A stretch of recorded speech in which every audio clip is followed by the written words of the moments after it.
안녕하세요. 캔다서포터즈 3조입니다. 저희는 오늘 청와대에 와봤는데요.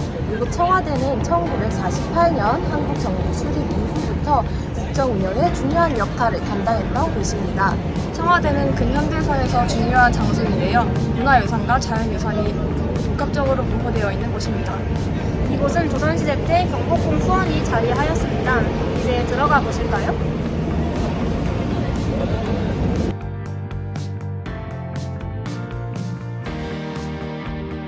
청와대 본관은 1991년에 지어져 노태우 대통령부터 문재인 대통령까지 7명의 대통령이 직무와 외빈 접견 시에 사용한 곳입니다.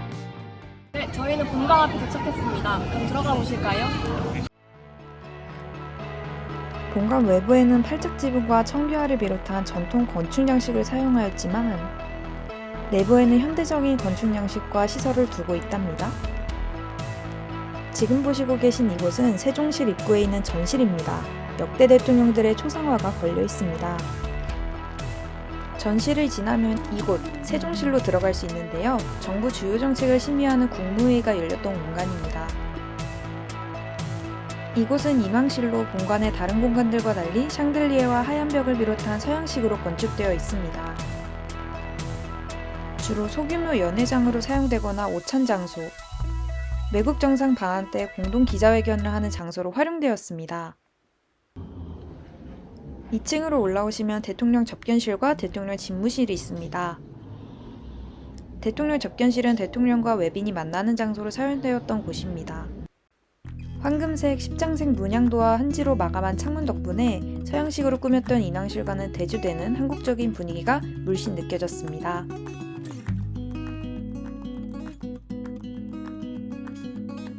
2019년 6월 30일 한미 정상회담 당시 공동기자회견 역시 대통령 접견실에서 십장색 문양도를 바탕으로 이루어졌습니다. 6월 29일 한미동맹을 공고히 하고 한반도의 완전한 비핵화를 통한 항구적 평화 구축을 위한 공조 방안에 대해 논의하기 위해 트럼프 전 대통령이 두 번째로 방한했던 것입니다. 방한 당시 6월 30일에 문재인 전 대통령과 트럼프 전 대통령이 DMZ에 방문해 김정은 북한 국무위원장을 만나는 등 역사적인 장면이 연출되었음을 고려하면 접견실에서 이루어진 기자회견의 외교적 상징성을 느낄 수 있을 것입니다. 다음으로 저희는 영빈관 외관의 아름다움을 느끼며 이동하고 있습니다. 저희가 영빈관에 와봤습니다. 영빈관은 손님을 맞이한다는 뜻으로 우리나라에 찾아오는 국빈들을 맞이하는 장소로 알려져 있습니다. 그럼 들어가 보실까요? 1층은 외국 국빈의 접견 행사와 대규모 회의 장소가 이루어지는 접견실로 사용되었습니다. 2층은 대규모 오찬 및 만찬 행사가 열렸던 만찬장인데요. 2층 관람은 제한되어 있습니다. 영빈관 1층의 내부벽은 무궁화, 월계수, 태국 무늬를 형상화하여 전통적인 디자인으로 장식되어 있습니다.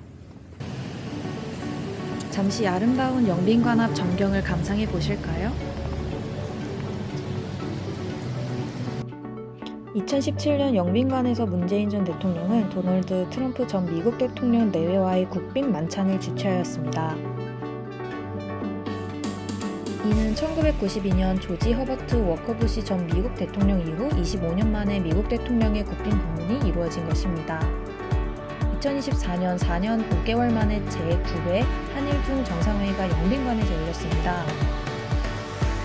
이 회의는 삼국 협력 복원에 중요한 역할을 하였습니다.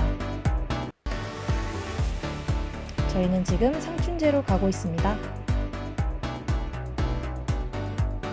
계단을 오르면 상춘제를 한눈에 바라볼 수 있습니다. 네, 저희는 지금 상춘제에 도착했습니다. 상춘제는 항상 봄이 머무는 집을 뜻하는데요. 청와대를 방문하는 내외빈에게 우리나라 전통 가옥을 소개하고 소규모 행사장으로 사용하기 위한 목적으로 지어진 곳입니다. 상춘제는 청와대 경내에 건립된 최초의 전통 한옥으로 주기둥은 200년 이상이 된 춘향목을 사용했다고 합니다. 지난 2019년 문재인 전 대통령은 상춘제에서 모하메드 왕세자 겸 아랍에미레이트 통합군 부총사령관과 비공개 친교 만찬을 하기도 했습니다. 이곳 춘추관은 청와대 기자회견장과 출입 기자실로 사용하던 곳입니다. 이곳 춘추관은 역사 속에서 고려시대와 조선시대의 역사를 편찬하던 관청 건물의 이름으로 역사를 엄정하게 기록한다는 자유언론의 정신을 담고 있습니다. 청와대 개방 전인 문재인 전 대통령 시절까지 1층은 기자들이 사용하는 기자실과 자료실 겸 소브리핑룸, 2층은 대통령 기자회견과 각종 브리핑 등을 하는 브리핑룸으로 구성되어 있었습니다. 이처럼 춘추관은 청와대의 주요 인사들이 기자들과 만나 정책에 대해 설명이나 질의응답을 진행하는 자리로 활용되는 등 정부와 언론 그리고 국민 간의 소통을 원활하게 하는 중요한 역할을 하였습니다. 현재 춘추관 1층에는 관람객들이 대변인을 체험해 볼 수 있는 체험존이 마련되어 있다고 합니다. 네, 저희와 함께한 청와대 랜선 투어 즐거우셨나요? 네. 저희 서포터즈들은 오늘 청와대 투어를 통해서 이 청와대가 가지고 있는 역사적 중요성과 외교적 중요성을 다시 한번 되새길 수 있었습니다. 시청해주셔서 감사합니다.